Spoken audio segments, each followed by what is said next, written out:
Monsieur Ruiz, la parole est au Front National, Madame Troussard. Merci Madame la Présidente. Madame la Vice-Présidente, 17 ans de gestion socialiste, c'est 17 ans de trop, car comme dans tous les domaines, la lutte contre le décrochage scolaire a été laissée à l'abandon. En effet, la politique de l'exécutif précédent fut une succession et une accumulation d'erreurs et de choix contestables et irresponsables. La lutte contre le décrochage scolaire a été traitée pendant 17 ans comme un coup de publicité avec son lot de slogans, d'annonces et de contre-vérités. Pourtant, il s'agit d'une problématique majeure, je dirais même prioritaire. Cette cause, je la connais bien, puisque je travaille depuis 2007 dans la lutte contre le décrochage scolaire. Je vais à la rencontre des jeunes en difficulté, je signale les élèves décrocheurs, je rencontre les familles, je suis également tutrice de jeunes décrocheurs. J'organise des cellules de connaissance de soi afin d'aider les jeunes à se connaître et à travailler sur leurs projets d'avenir. Je coordonne les recherches de stages pour valider un projet professionnel en mettant en place des partenariats avec les entreprises locales.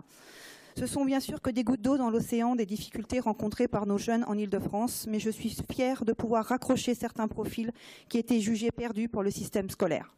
Madame la Présidente, à l'aune de mon expérience, je sais que la réalité du terrain a besoin d'action et de soutien concret, et non pas d'un programme de bonnes intentions.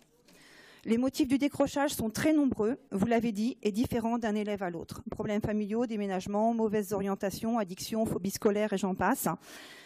Je me souviens d'une jeune fille qui voulait devenir maçon, métier d'homme.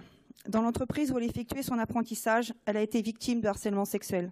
Elle a par la suite abandonné son rêve et quitté la formation. L'actualité nous rappelle que le harcèlement sexuel est partout, en politique et dans l'entreprise. Il est à l'origine de profonds traumatismes pour certaines jeunes filles. Des exemples, il y en a beaucoup d'autres. Quand on choisit de s'investir dans la lutte contre le décrochage scolaire, il s'agit d'un vrai sacerdoce. Vous proposez également de développer les micro-lycées avec pour objectif un micro-lycée par département. Il en existe déjà 6, un dans le Val d'Oise, 2 en Seine-Saint-Denis, 1 en Seine-et-Marne, 1 dans le Val-de-Marne et 1 à Paris. Un micro-lycée par département, c'est bien trop faible. Mais au-delà de la quantité, c'est la gestion éducative qui est à revoir. Mais cette gestion ne figure pas dans les compétences de la région.